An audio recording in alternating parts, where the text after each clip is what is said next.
నీ పాదాలు వందనాలు, స్తోత్రాలు నైనా.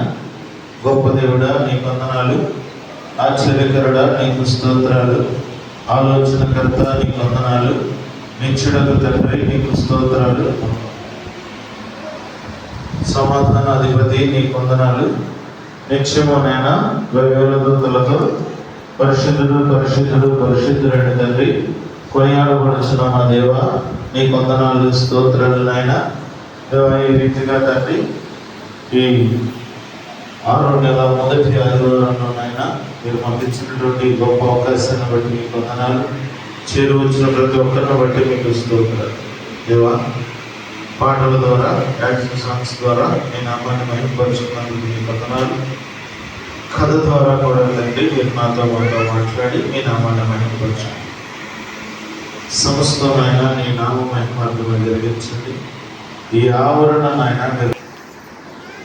మీరందరూ కొన్ని నిమిషాలు జాగ్రత్తగా నా వైపు చూసి ఆలోచించినట్లయితే ఓ మంచి కథను మనం చెప్పుకుందాం. ప్రతిసారి మనం ఏదో కథ చెప్పుకుంటూ ఉంటాం. సరికూర్చో వేరా, సరికూర్చో. ఏంటి ఆడి మీదకి వెళ్ళిపోతుందా? సరికూర్చో, ముందు జరుగు, జరుగు, లైన్లో జరుగు, జరుగు.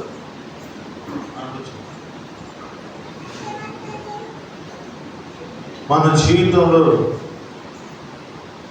దేవుడు మనం పుట్టిన తర్వాత, పుట్టినప్పుడు మనలో ఏమి ఉంటాయో ఏమి లేవు, అలాగే ఏమవుతారో ప్రజలు అనేది ఎవరికీ తెలియదు.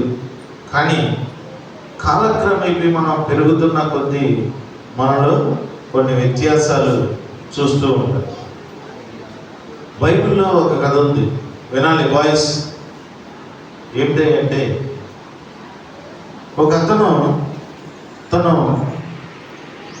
ఊరు వెళ్ళిపోతూ తనతో పాటు ఉండే ఒక 3 వ్యక్తులను పిలిచి కొన్ని అప్పగింతలు అప్పగించినట్లుగా మనం చూస్తాం. ఒక అతనికి 5 తలాంతులు ఇచ్చాడు, మరో అతనికి 2 తలాంతులు ఇచ్చాడు, మరొకళ్ళకి 1 తలాంతు ఇచ్చాడు. అనగా 3 వ్యక్తులకి ఒక్కొక్కరికి అతను ఏదైతే ఇవ్వాలని అనుకున్నాడో అందరికీ తల 1 తలాంతులు అప్పగించాడు. మొదట ఇచ్చిన వ్యక్తికి 5 తలాంతులు, 2 అతనికి 2, 3 అతనికి 1. బాగా గుర్తుపెట్టుకోవాలి. ఇలాగా ఈ ఇచ్చిన తలాంతులని మనం అందరం కూడా మనలో ఉండే టాలెంట్గా మనం అనుకున్నట్లయితే ప్రతి ఒక్కరికి ఏదో ఒక టాలెంట్ ఉంటుంది. ప్రతి ఒక్కరికి ఏదో ఒక టాలెంట్ ఉంటుంది. అది హలో మాస్టర్ విను, ఏదో ఒక టాలెంట్ ఉంటుంది. అది ఏదైనా అవ్వచ్చు.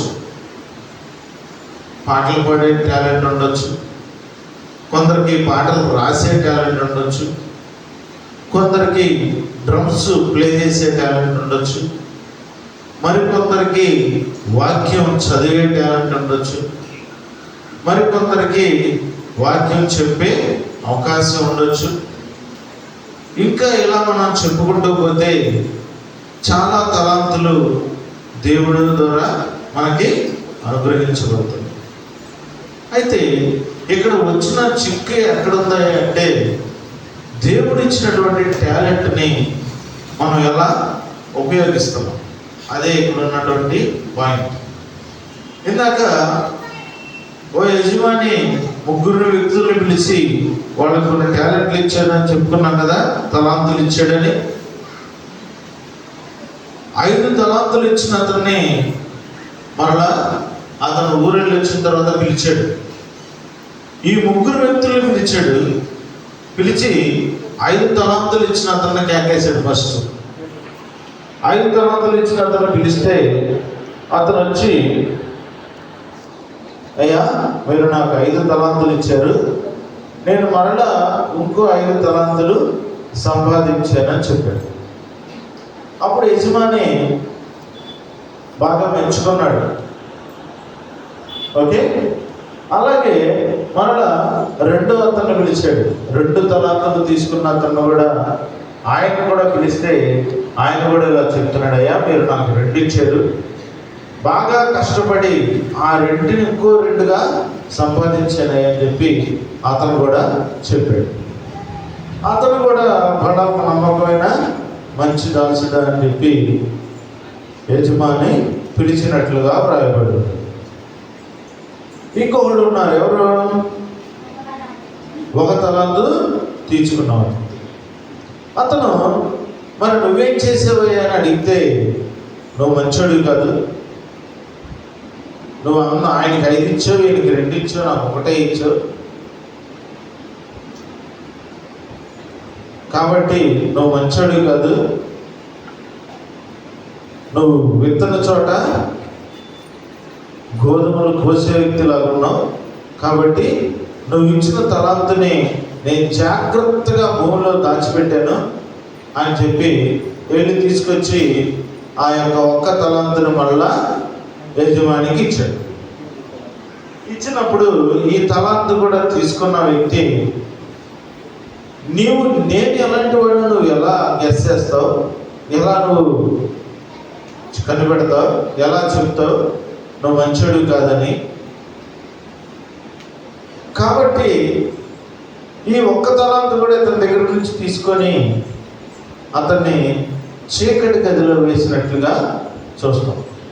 అంటే 5 తలాంతులు సంపాదించి 10 తలాంతులు చేసిన అతను మంచివాడిగా ఉన్నాడు. 2 తలాంతుల్ని 4 తలాంతులు చేసిన అతను మంచిగా ఉన్నాడు, మంచి దాసుడిగా ఉన్నాడు.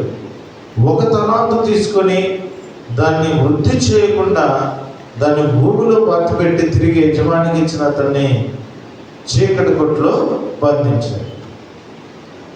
ఈ 1 తలాంతు ఎవరి దగ్గర నుంచి అయితే మళ్ళా తీసుకున్నాడు యజమాని, 10 తలాంతులు సంపాదించిన అతనికి ఈ 1 తలాంతు కూడా ఇచ్చేసాడు. ఇది కథ. మీకు అర్థమైందా? ఏమర్థమైంది? మనలో కొన్ని టాలెంట్లు ఉంటాయని నాకు చెప్పే కదా. ఎవరికైనా ఎవరి టాలెంట్ వారిదే, ఎవరి టాలెంట్ వారిదే. ఒకళ్ళది ఒకళ్ళకి అనువదించలేము. ఎవరి టాలెంట్ వారి దగ్గరే ఉంటుంది. ఎవరైనా సరే ఒక పని చేయాలంటే దానిలో నైపుణ్యతను సంపాదిస్తేనే ఆ పని చేయగలుగుతాం. మీరు చూసుంటారు, మ్యాజిక్ షోలు చేసేవాడు, అది వాళ్ళ టాలెంట్, ఇంకో వ్యక్తి చేయలేరు. మ్యాజిక్ అందరికీ రాదు. మొన్న మన విబిఎస్లో పెపెట్ షో చేసాం.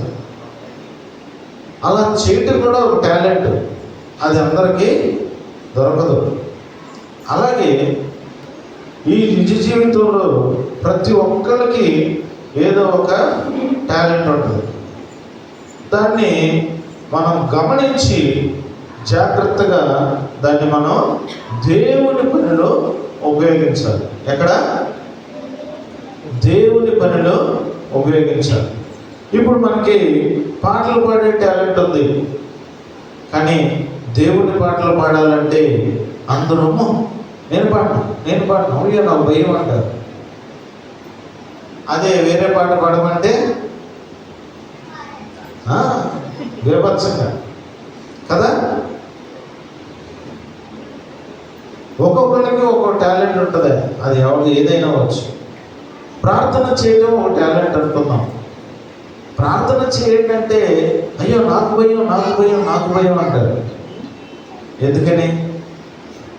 అది కూడా ఒక టాలెంట్. చేయాలి దేవునితో మనం ప్రార్థన. వాక్యం చదవాలి, అది కూడా ఒక టాలెంట్. అయ్యగారు చెప్పగానే వాక్యం తీసి చదవగలంటే కూడా ఒక టాలెంట్.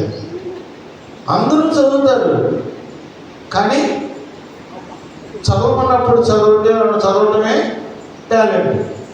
అందరూ బైబిల్ చదువుతారు మామూలుగా, కానీ చదవండి అన్నప్పుడు చదవటమే టాలెంట్. ఇలాగా రకరకాల టాలెంట్లు మనుషులు మన మధ్యలో మనకి ఉన్నాయి. కాబట్టి వాటిని ఉపయోగించేది దేవుని కొరకు కానీ మనం ఉపయోగించినట్లయితే దేవుడు మనల్ని ఆశీర్వదిస్తాడని చెప్పుకోవడానికి మరి యొక్క పాఠం మనం చెప్పుకుంటున్నాం. మరి నేను ఆబ్జెక్టివ్ లెసన్గా చెప్పడానికి, మీకు అర్థమయ్యేటట్టు చెప్పడానికి నేను కొన్ని వస్తువులు ఇక్కడికి తీసుకొచ్చాను. మీరు జాగ్రత్తగా చూడాలి. ఓకే.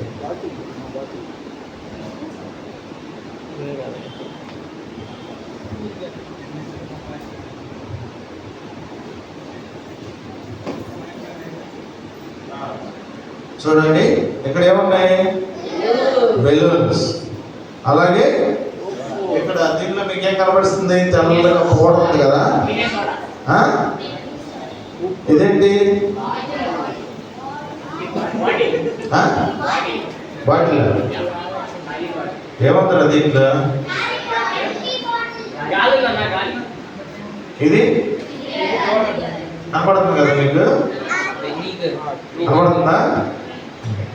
ఈ యొక్క మన దగ్గర ఉన్నటువంటి వీటిని ఉపయోగించి ఒక మంచి పాఠం మనం ఈరోజు నేర్చుకుందాం. ఏంటది?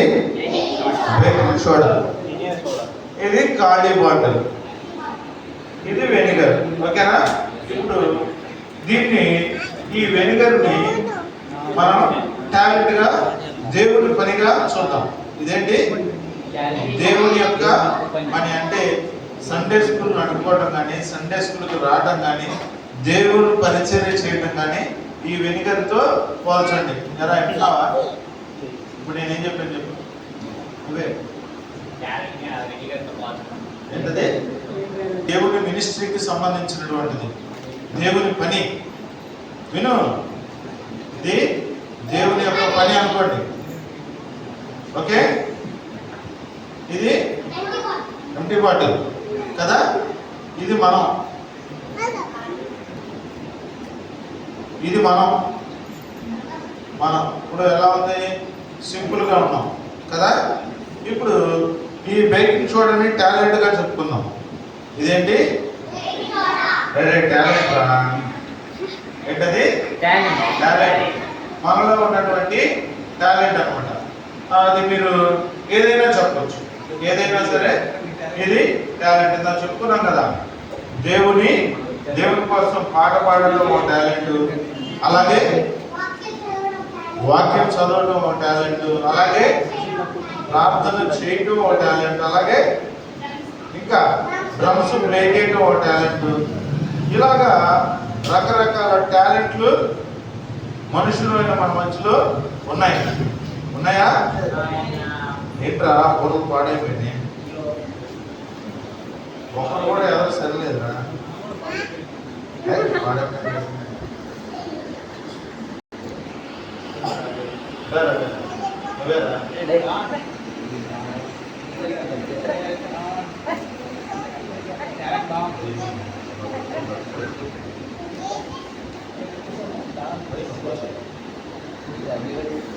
ఇది చూడండి, ఇది మనం చెప్పుకున్నాం కదా, మనలో ఇప్పుడు టాలెంట్ ఏమీ లేదు, ఫ్రీగా ఉంది. ఓకే? దీనిలో టాలెంట్ కలిసింది, కానీ ఈ టాలెంట్ మనలో ఉందని మనం చెప్పుకుంటున్నాం, కానీ అది దేవుని పని కొరకు వాడాలి. దేవుని పని కొరకు మనం వాడకపోతే ఈ టాలెంట్ మన దగ్గర ఎంత ఉన్నా ఉపయోగం లేదు. దేవుని మినిస్ట్రీ కొరకు ఆ టాలెంట్ని మనం ఉపయోగించకపోతే అది ఉపయోగకరంగా లేనట్టే లెక్క. ఇప్పుడు మీరు చూసినట్టయితే ఇది, ఈ బాటిల్ని దేవుడు అని అనుకోండి. ఈ బాటిల్ దేవుడికి రిప్రజెంట్ చేస్తుంది. ఈ దీనిలో దేవుని మినిస్ట్రీ, ఇందాక అదే కదా చెప్పుకున్నాం, మినిస్ట్రీ అని చెప్పుకున్నావా? దేవుని మినిస్ట్రీలో దేవుడితో పాటు మినిస్ట్రీ కలిసిపోయింది. ఓకేనా? ఇప్పుడు మనం ఇందాక ఏం చెప్పుకున్నాం? ఇదేంటి? దీనిలో టాలెంట్ ఏం చేసింది? బెలూన్లో డెస్టినీ ఉన్న వారికి టాలెంట్ కలిసింది. ఏం చేసింది? టాలెంట్ కలిసింది. ఇప్పుడు ఈ టాలెంట్ని మనం దేవుని మినిస్ట్రీ కొరకు మనం ఉపయోగిద్దాం.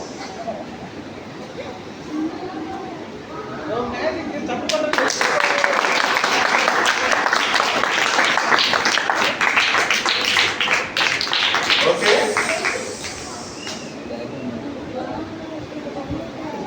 ఉపయోగించాం కదా. ఇప్పుడు ఎలా ఉంది? మనం టాలెంట్ లేనప్పుడు ఎలా ఉన్నాం కదా. ఇప్పుడు దేవుని మినిస్ట్రీలో మనం వాడబడుతున్నప్పుడు ఎంత ఎక్కువ టాలెంట్ వచ్చింది మనకి. ఇది దీంతో పాటు ఎంత ఉంటుంది? ఎన్ని టైమ్స్ బాగుంటుంది మనకి? కనీసం 10 times పైన ఉంటుంది కదా.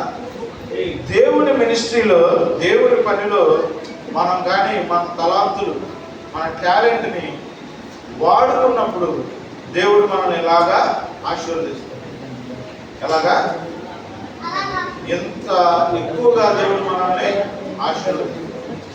ఓకే, ఇందాక మనం మామూలు అసలు చెప్తున్నాం కదా, ఒక తలాంతు ఇచ్చిన అతను దాచిపెట్టాడు. కానీ దేవుని మినిస్ట్రీలో, దేవుని పనిలో మనం ఒక్క టాలెంట్ అయినా సరే వాడినట్లయితే, ఉన్నదాన్ని దేవుడి కొరకు వాడితే దేవుడు మనం ఈ రీతిగా ఆశీర్వదిస్తాడు, అభివృద్ధిలోనికి తీసుకొస్తాడు. ఓకేనా? మీకు అర్థమైందా? అర్థమైందా? ఓకే, వాక్యం చూద్దామా? అందరూ బైబిల్ తీయండి. మత్తయి సువార్త, అందరూ బైబిల్ తీయాలి. మత్తయి సువార్త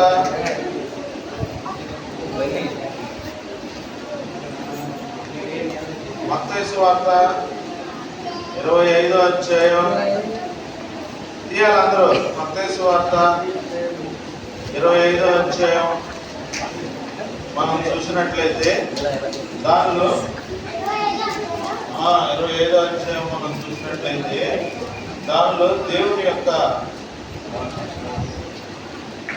తలాంతుల గురించి మనం చెప్పుకున్నాం కదా.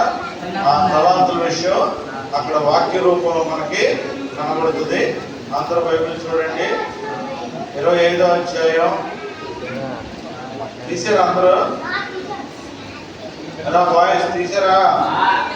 25వ అధ్యాయం 14వ వచనం నుంచి మనం చూసినట్లయితే కొన్ని వచనాలు అక్కడ జాగ్రత్తగా మనకి తెలియజేయబడుతుంది. ఓకే, అయితే తర్వాత చదువుకోండి. ఈరోజు మనం గంటత వాక్యం ఒకటి చెప్పుకుందాం. చూడండి, 21వ వచనాన్ని మనం గంటత వాక్యం కింద చెప్పుకుందాం. అతని యజమానుడు, బడా నమ్మకమైన మంచి దాసుడా, నీవు కొంచెంలో నమ్మకంగా ఉంటివి, నిన్ను అనేకమైన వాటి మీద నియమించదును, నీ యజమానితోనూ సంతోషంలోనూ పాల్గొందామని అతనితో చెప్పాను. మన యొక్క టాలెంట్ని దేవుడి కొరకు మనం ఉపయోగించినప్పుడు దేవుడు మనల్ని రుచిగా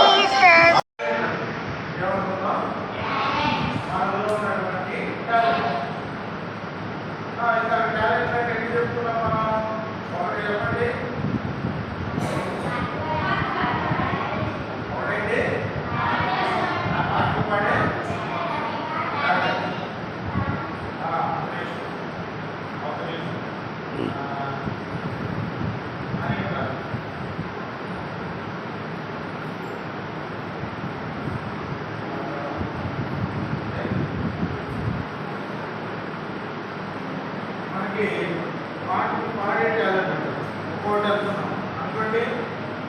పాటలు పాడే టాలెంట్, తర్వాత వాక్యం చదివే టాలెంట్, తర్వాత పాటలు రాసే టాలెంట్ కూడా ఉంది కదా. ఇంకోటి పాటలు రాసే టాలెంట్, ఇంకా కూడా టాలెంటే.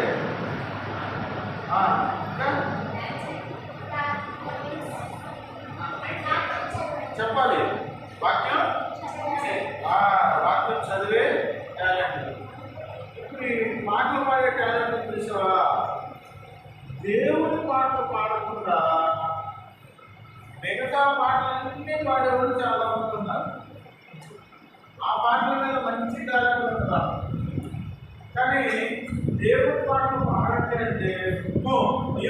అంటారు కదా. అలాగే వాక్యం చదవాలంటే నువ్వు వాక్యం చదవాలా, అదే ప్రార్థన.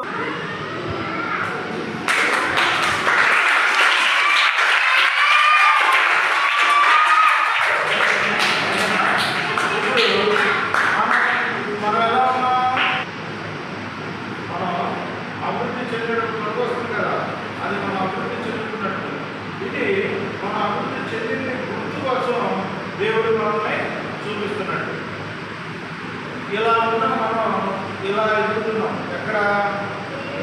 దేవుని యొక్క సన్నిధిలో. మనకు ఉన్నటువంటి టాలెంట్ని దేవుని పరిస్థితిలో మనం వాడినప్పుడు ఈ రీతిగా మనం అభివృద్ధిని చెందుతాం. ఎందుకంటే కదా చెప్తున్నాం, ఓకేనా?